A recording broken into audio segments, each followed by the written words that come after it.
Talvi on takanapäin ja on aika antaa auton pinnoille sen ansaitsema puhdistus. Suola, lika ja tiepöly ovat ehtineet tehdä tehtävänsä, mutta oikeilla puhdistus- ja suojaustoimenpiteillä auton maalipinta saadaan taas entiseen loistoonsa kevään ja kesän ajokilometreille. Mitä auton kevätpuhdistuksessa sitten kannattaa ottaa huomioon? Mennään selvittää, miten auto saadaan taas ehostettua.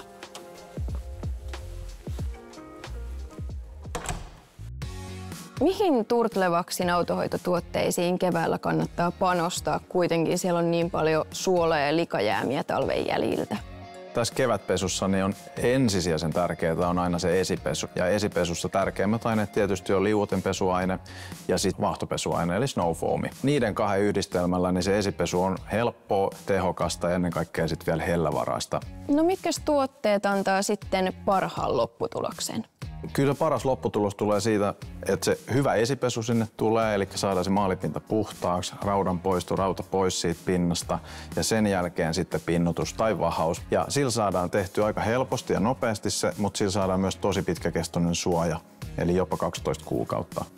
Auton pesu ja pinnotus pidentää tietenkin auton maalipinnan elinkaarta ja tähän vaikuttaa tosi moneen asiaan.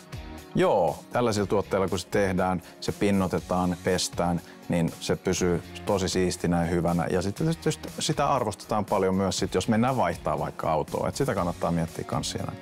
No onko sitten mahdollista tehdä esim. Jotain virheitä auton kevätpuhdistuksessa?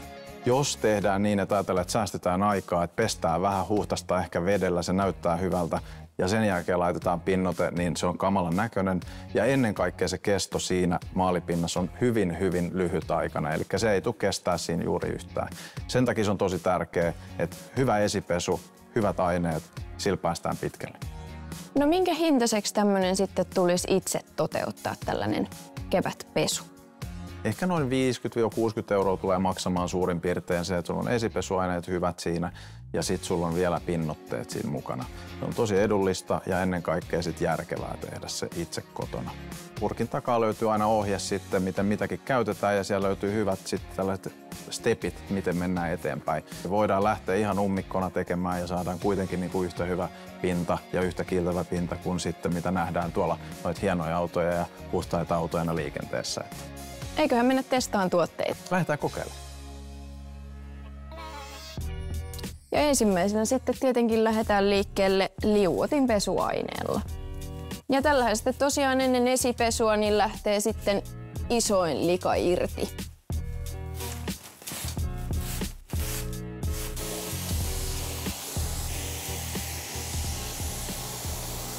Seuraavaksi sitten raudanpoistoaine. Ja tämähän on tosi mainio esimerkiksi vanteisiin, koska siellä on jarrupölyä ja sitten tietenkin mitä tuolta maanteiltä on tarttunut likaa, niin lähtee todella hyvin pois tämmöisellä raudanpoistoaineella. Ja tämänhän kuuluu sitten antaa vaikuttaa jonkun aikaa ja katsotaan sitten miltä se näyttää, kun se alkaa vaikuttaa, koska tämä aine muuttaa väriä.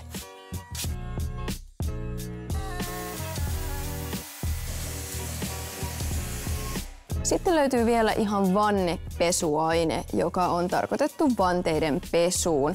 Ja tosi helppokäyttöinen ja tämä myös niin antaa hetken aikaa vaikuttaa, niin huomaa, että rupeaa sitten lika ja rauta irtoamaan. Sehän lähti hienosti.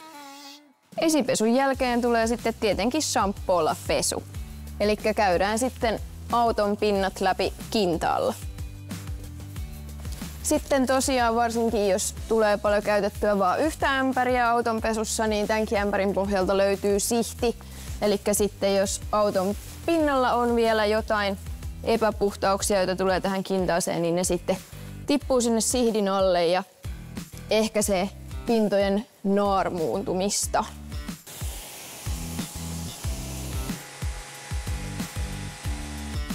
Kuivaustahan helpottaa huomattavasti hyvä kuivausliina, eli periaatteessa hyvällä kuivausliinalla ei tarvitse vetää kuin kerran melkein, niin auto on jo kuiva. Turtlevaksilla on myös märälle pinnalle pinnote, mutta tänään me käytetään kuivan pinnan pinnotetta. Eli tämä pinnote on ihan vaan tämmönen sumutettava ja riittää hyvin pieni määrä, eli todella riittosaa. ensin sumutetaan ja sitten pyyhitään.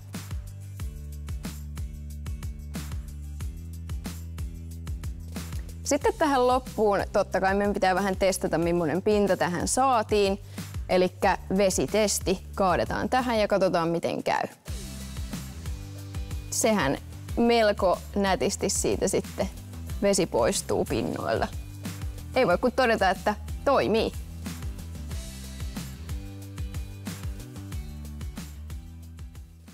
Eikä sitten unohdeta sisätilojen puhdistusta. Turtlevaksilta löytyy tämmöiset tosi kätevät liinat, millä sitten voi puhdistaa sisustan eri osa-alueita tosi nopeasti ja kätevästi. Ja sitten totta kai vähän vaativampaan käyttöön niin löytyy tää Power Out-sarja. Lue lisää aiheesta osoitteessa teknovi.fi.